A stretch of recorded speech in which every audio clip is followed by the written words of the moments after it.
for your words, Ambassador. And let me now introduce Ms. Morner Ishawi, and that is very important. She's the Chief of Rule of Law, Equality and Non-Discrimination section of the Office of the High Commissioner for Human Rights.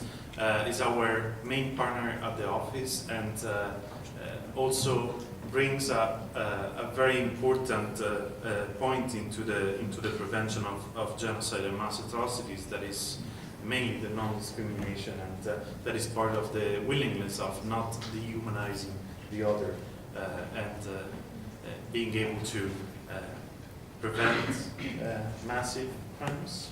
The word is yours. Thank you, Mona.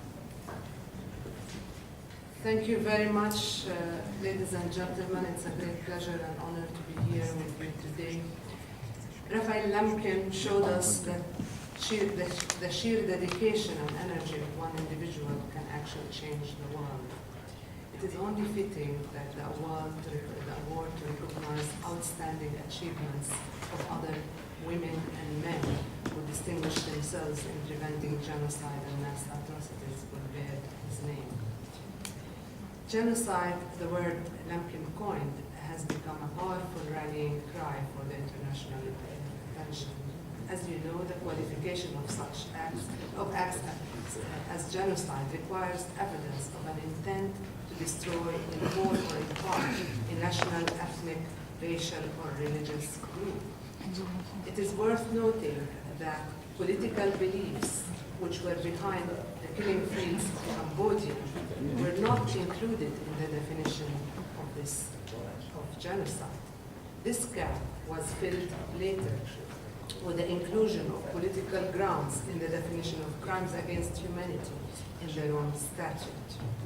International courts have indeed found such intent in some situations, such as intent for genocide, such as the Holocaust, the massacres in Rwanda and Srebrenica. It is regrettable that urgently needed responses to mass atrocities have at times been sidetracked or delayed, owing to the lengthy debates on whether the G word applies to a certain situation or not. Or we are just talking about crimes against humanity.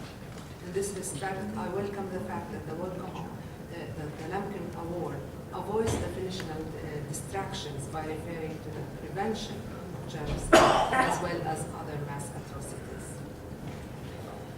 It is important to focus on the Lemkin that the focus of the Lemkin Award lies on preventing genocide and mass atrocities, rather than merely reacting to such crimes.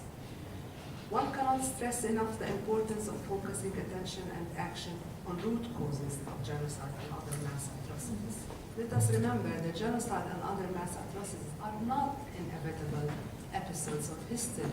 They never happen without warning, and they can be prevented if one identifies at times particular patterns found in many situations preceding the occurrence of such acts. Such acts are fueled by multiple factors. They are rooted in structural discrimination affecting ethnic minorities, escalating racial hatred and violence, or racist propaganda and appeals to racial intolerance, including by states officials or condoned by them. They are often fostered by a climate of impunity, by political and socio-economic transitions that are grossly mishandled, and perhaps most importantly, by a lack of strong and united early international response to the first warning signs.